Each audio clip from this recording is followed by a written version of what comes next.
Finally guys, I have the chance na mag-review netong bagong gaming phone ni ASUS. And dito sa table ko na nakikita nyo, it's the ROG 6 Pro. It's probably one of the best gaming phone ever made. And kung meron ka nito, no, feeling mo siguro you're a gaming god. You're on top of the pinnacle. Wala na siguro makakatalo sa inyo kung once hawak na itong phone na ito. And papakita ko sa inyo na how good this phone is. Subaybayan ito.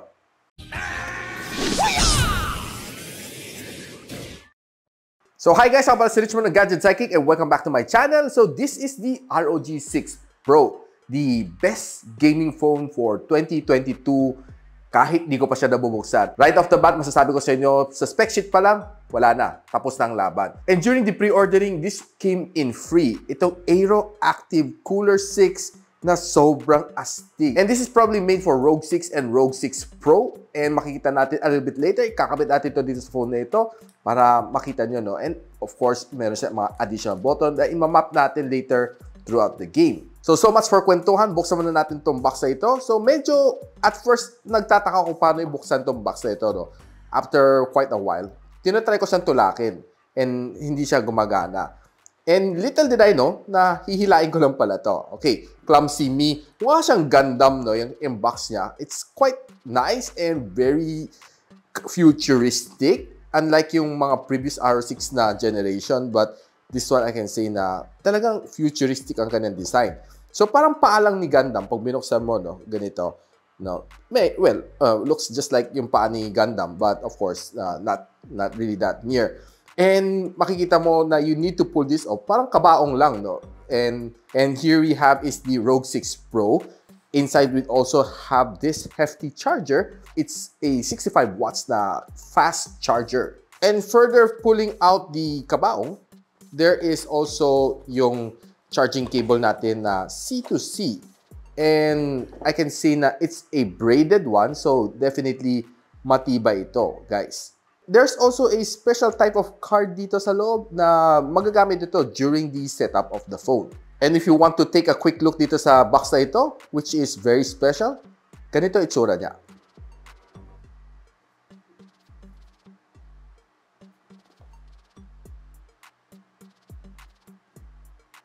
That's it. So it's time to pull it out.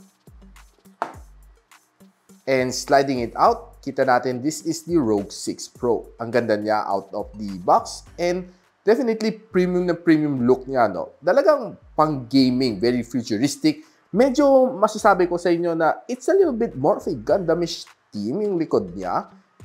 Mga white na Gundam, no? Na mobile suit. Medyo ganun na halos ang design niya. So I believe that there's still something inside this one. Special edition na Republic of Gamers na SIM ejector tool. Meron din tayo user guide dito. And how can we forget na meron siyang hard-shelled na case. Ganda niya, no? I mean, minsan lang mga ganong kagaganda na mga case. And pag kinabit natin ito sa likod, ang white, magiging black. So much for the unboxing. Medyo nawili lang dito sa kabaong niya. Isara muna natin. Okay, so let's get to business. Boot up muna natin yung phone. Pakita ko sa inyo yung boot up niya, astig din. O, diba? Nakita natin, sa boot up pa lang, may dating na siya. So, definitely, ang dami pwede pag-usapan dito sa phone na ito. Ang ROG 6 Pro is one of the best, probably the best, masasabi ko sa iyo for this year, 2022. And this one comes with the Snapdragon 8 Plus Gen 1, yung latest ni Qualcomm. And tinry naman natin on different benchmark. It really shows us that wala. Blown away talaga tayo sa lahat ng mga benchmarking dito. Be it on Antutu benchmark version 9.4.4. Ang taas ng score niya, oh. Tinry din natin siya sa Wildlife Extreme. Ang taas din ng score niya. Kahit sa Geekbench, kita natin sa single core pa lang, wala na, tapos ng laban. And of course, swiping left and right, sobrang smooth. Dahil meron siyang 165 Hz of screen refresh rate. And this is probably for me the first ever in a gaming smartphone na merong nagpasok ng 165 Hz. Well, maybe hindi mo siguro masyado mararamdam ang difference ng 144 to 165. Siguro pag naglalaro ka, you might feel the slightest difference between them. And maybe during pag-scroll mo sa Facebook and other social media sites na favorite ninyo, maybe. So, home screen niya is very simple lang. You can either choose sa setup pa lang, either go for the ROG na UI or you can use the Zen UI. Si Zen UI, mas vanilla Android feel ang ma-feel mo dito sa gaming phone na ito. But of course, it's a gaming phone, so why bother using a vanilla Android, di ba? Like they say, you get what you pay for. So, nakatago everything dito sa app drawer. Kita natin, very nice, very organized. Lalo yung kanyang mga icons for me, ang ganda. So, swiping over to the right, makita natin here are yung mga latest news na pwede natin makita. Latest updates and headlines. So, about this phone, this is a ROG 6 Pro. And I have here is the 18 gigs of RAM and a 512 gigs of storage na version. This is probably the max out version ng ROG 6 Pro. And it's currently priced at 65,000 pesos. I'll be posting the link on the description below. I-check na lang. And ang laki din ng battery nito, guys. It is 6,000 mAh of battery. Can fast charge up to 65 watts. So, chinarge natin from 10 to 100. Natapos siya in just 53 minutes. Less than an hour pa rin. So, goods na goods siya. It can also support reverse charging na 10 watts. And probably the only thing na missing for me is wireless charging capability. So, sinubukan natin kanyang loudspeaker. It's a symmetrical na dual front-facing na stereo speaker. And playing music on Spotify, watching YouTube, playing games. I can say pretty loud ang kanyang sound. Ganda, astig talaga ang sound niya, lalo nakaharap sa iyo. And this is the loudspeaker. Nandito nakatago and as well as dito nakatago. Pakinggan natin itong music na ito.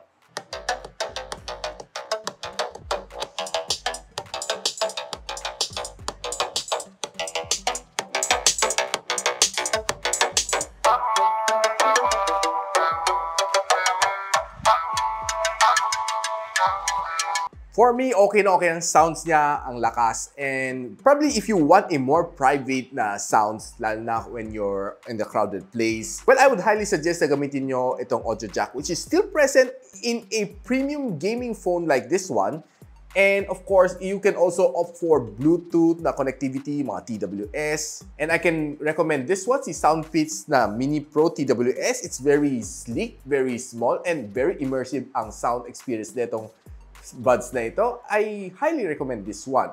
And I'll be posting the link on the description below kung saan nyo pwede rin mabili ito. And if you're using wired and gusto mo super immersive, I would recommend this one as well. Itong SoundFits na HEDG1 na stereo headphones, I can say na definitely this is something na best for gamer. Now, yung medyo budget lang, and this is priced at around somewhere around 1,400 pesos. I'll also be posting the link on the description below. Kaya magpatuloy, pakita ko lang sa inyo ang quick phone tour. Sa ilalim meron siyang audio jack and of course ang kanya Type-C port and definitely nandiyan ang kanya microphone in. And of course meron siyang mga antenna bands dito. And by the way guys, ang side frames nito is made out of aluminum metal. Ang likod nito is made out of Corning Gorilla Glass 3 and ang harap is Corning Gorilla Glass Victus. And balita ko ang Corning Gorilla Glass Victus medyo kaya na mag-sustain ng shatterproof. And ang balita ko guys, ang Corning Gorilla Glass Victus, medyo mas shatterproof siya. So definitely pag nalaglag itong phone to, medyo mas kampante kayo na hindi basta-basta mababasag ang screen ninyo. And on this side, dyan ang kanyang SIM tray and of course, another charging port na magagamit natin in a little while. Sundutin natin to.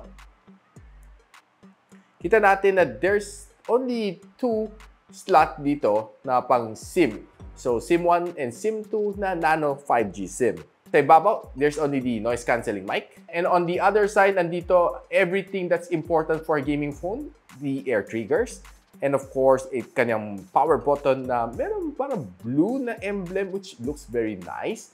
And of course, ang kanyang volume rocker. Together with another microphone here. Sa likod, ang kanyang triple camera setup na 50MP na main camera shooter. It's a Sony IMX766 by the way. Kita natin dito ang Dare to Play na slogan ni ROG. And of course, dito nagpapalit-palit ang mga ilaw dito. So every time na nagte-turn on siya and nag-change ka ng screen, nag-iiba-iba dito. And the ROG 6 is yung non-pro version. Isang display lang meron na dito, which is of course the ROG na logo. And like I said, medyo may pagka-Gundamish ang kanyang design. Definitely kind of look a little bit similar to that of the Black Shark 4S na Gundam Edition. So tingnan lang natin ang kanyang control center. When you drop down, these are what you can see na pwede niyong kalikutin.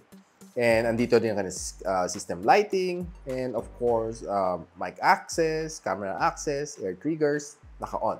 And pwede mo rin i-turn on or turn off ang X mode, which is the most powerful mode ni ROG. So kita natin, pag pinatay mo ang X mode, babalik siya sa blue.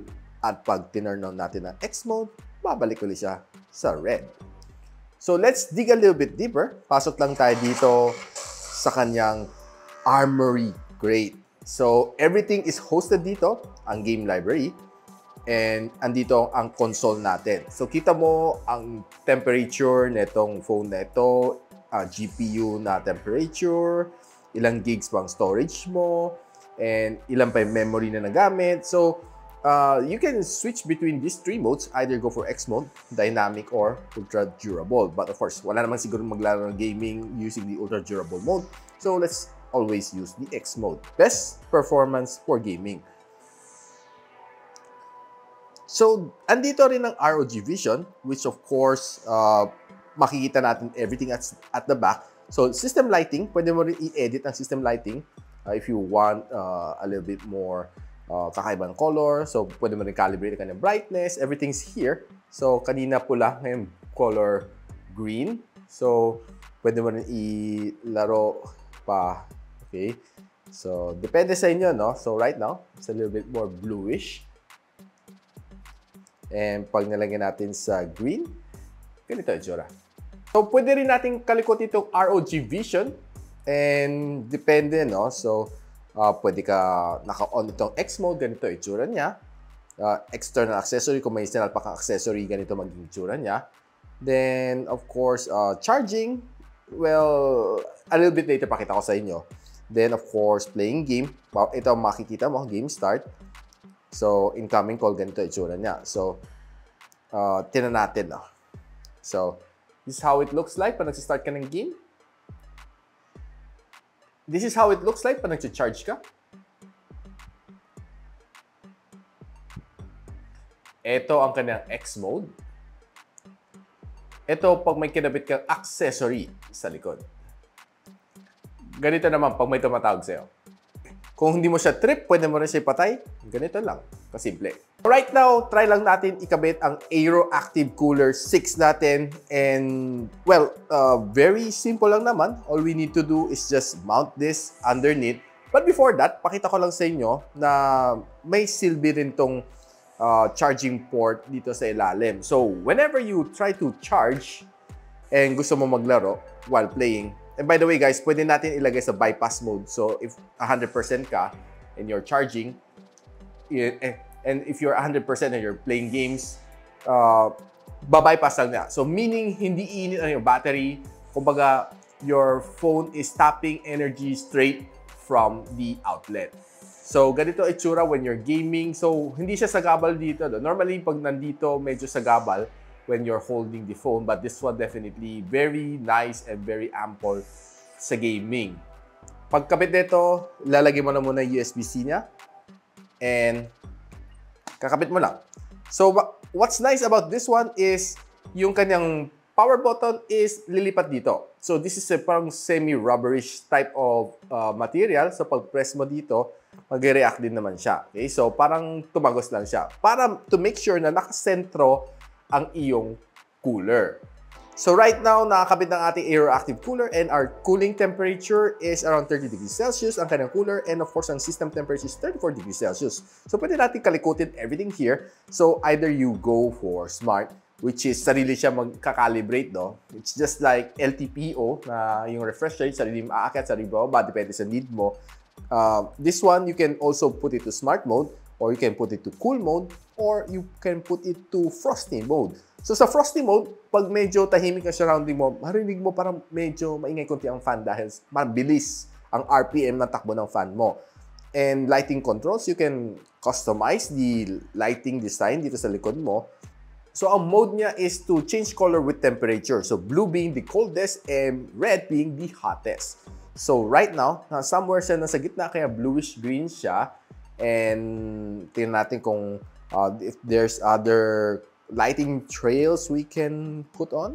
So pwede mo palitan ng atmospheric lighting niya. So either you go for switch colors with system mode. So X mode, pula siya. Dynamic is orange. Ultra durable is, of course, kulay green. And of course, advanced is color blue. But I think would be good enough if you use this one. See, change color with temperature. So sarili na siya, no? So you don't need to calibrate it. It's just that for me, ang ganda ng effect na, guys. This is how it looks like when you have the aero cooler. Medyo chunky siya sa likod, but definitely it's designed for its purpose. And these are some extra buttons na magagamit nyo when you map it perfectly to match your gaming needs. By the way, guys, this phone is a 6.78-inch na AMOLED display, can display up to 1 billion colors, 165 Hz of screen refresh rate, HDR10+, and of course, ang kanyang max brightness is at 1,200 nits. And ang kanyang pixel density is 395 ppi. And watching videos on this one is definitely okay. Ang ganda ng kanyang resolution dahil bright is bright. And of course, punchy ang kanyang colors dito sa phone na ito. Now, probably one thing na medyo hindi ko masyado trip dito is makapal ang kanyang bezel sa taas, and also medyo chunky din ang bezel niya sa ilalim. But good thing is, of course, nakatago na dito ang kanyang camera module. Wala siya, hindi siya punch hole, no? So medyo hindi siya sagabal. And overall, for me, it's okay. And this phone, by the way, guys, is IPX4 water resistant, meaning it can sustain some water splashes kung naglalaro kayo under the rain. So pag-usapan natin konti about yung camera to phone na ito. Though I know that it's not the highlight of this phone. It has a 50MP na aperture 1.9 Sony IMX766 na sensor as its main camera module. So 13MP ang kanyang ultra wide lens and 5MP na macro lens na kasama nito. Ang highest na kaya na i-shoot na video 8K 24fps. And of course, ang kanyang front camera module is a 12MP na Sony IMX663 na camera sensor. And it can shoot up to 1080p 30fps sa harap. Trying some photos outdoors, okay naman siya, and I can say na maganda naman, punchy naman ka ng mga colors and sharp naman ang mga pictures na nakuha ko outdoors. But pagdating naman sa indoor na medyo low light, medyo nahirapan siya ng konti. It's a little bit grainy. Probably this camera is not really optimized for taking pictures dahil talagang everything pinak-in na dito for the gaming purpose. Taking some photos from the front camera using the Sony IMX663, I can say yung mga outdoor shot is okay. But pagdating naman sa indoor, well, medyo not really that good. Same sa rear camera, medyo nagiging grainy siya konti. But of course, don't expect too much dahil this is, like I said, a gaming phone. But overall, ang ganda camera, I can say pretty decent para sa isang gaming phone. So guys, if you're planning to use the ASUS ROG 6 Pro and you're recording at 4K, 60 FPS, and this is probably the result that you'll be getting outdoors, and I can say it's pretty sharp, pretty legit, but probably not the best I've ever tried on a smartphone. Other flagship might be performing a lot better, but for me, for a gaming phone, this is pretty legit, pretty good, and definitely solid. If you're trying to vlog using the ASUS ROG 6 Pro, this is what you get out of the front camera. You're using 4K and 30 FPS. Sometimes you can see I'm a little bit white even though that I'm outdoors. So the camera is having a little bit hard time adjusting to the light, and especially at night. Well, the camera is, well, so-so. But overall outdoors, it's pretty solid for a gaming phone. So right now, guys, let's focus ourselves sa gaming ng phone na ito on the ROG 6 Pro ni ASUS. Take some title here like Call of Duty Mobile, Asphalt 9, and of course Genshin Impact. I was really blown away with the graphics. Ang ganda, sarap ng maglaro dito, lalo na when you were able to calibrate everything dito according to yung specification na gusto mo. Especially when you added some more buttons dito sa kanyang aero cooler. It gives you a little bit more flexibility sa likod. And playing all of these titles, I can say ang smooth ng gaming performance ng phone na ito. And of course, having a 720Hz na touch sampling rate doesn't really matters dahil halos walang lag ang every single press, every single touch ko dito sa screen na ito. It's really responsive and I love it. Kasi for me, I can say na this phone really is on top of the gaming world. Like I said kaninang sa introduction, you feel like a gaming god pag hawak mo to. Halos feel mo siguro hindi ka na matatalo on any game that you play here. And of course, it boosts up to your confidence dahil everything's here. You can also buy some attachment like yung kanyang gamepad, which is of course sold separately. But for me, overall, okay na to eh. You don't need that gamepad kasi ayaw mo naman magbit-bit ng extra of those attachment, especially when you're outdoors. Medyo sagabal. For me, this one together with the Aero Cooler 6 is already good enough. And of course, the battery life naman, well, I can say when you're playing heavy games, maybe around mga 4 hours, kailangan mo na mag-charge when playing Genshin Impact na tuloy-tuloy and playing Call of Duty Mobile. And medyo mas hindi ganun ka-bilis mag-drain. Maybe around 5.5 hours, kailangan mo na mag-charge. And ang dami nating titles na in-install dito like Mobile Legends, Genshin Impact, Call of Duty, PUBG Mobile, Apex Legends, Asphalt 9, Tower of Fantasy, Immortal, si Wild Rift is also here. Grabe guys, kung meron lang akong extra time to play, I'll play all of these titles. But of course, given limited time just to be able to review this one, I just focus myself on just 3 games para makita ko yung kanyang peak performance. No? And I'm really blown away with its performance dahil at the end of the day, it's probably the best gaming phone I've tried so far for year 2022.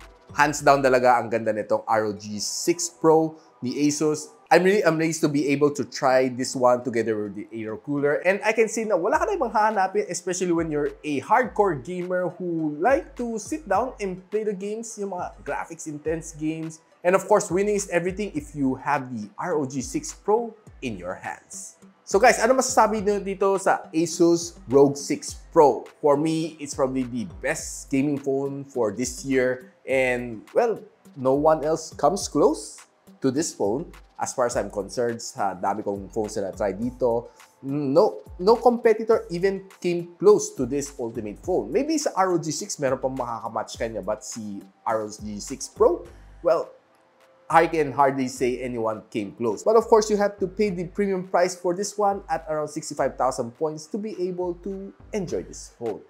And so guys, if you like this video, don't forget to like, subscribe, and of course, click that bell icon para hindi naman miss mga future uploads dito sa aking channel. And so, ako pala si Richmond and you're watching Gadget Sidekick. What's up?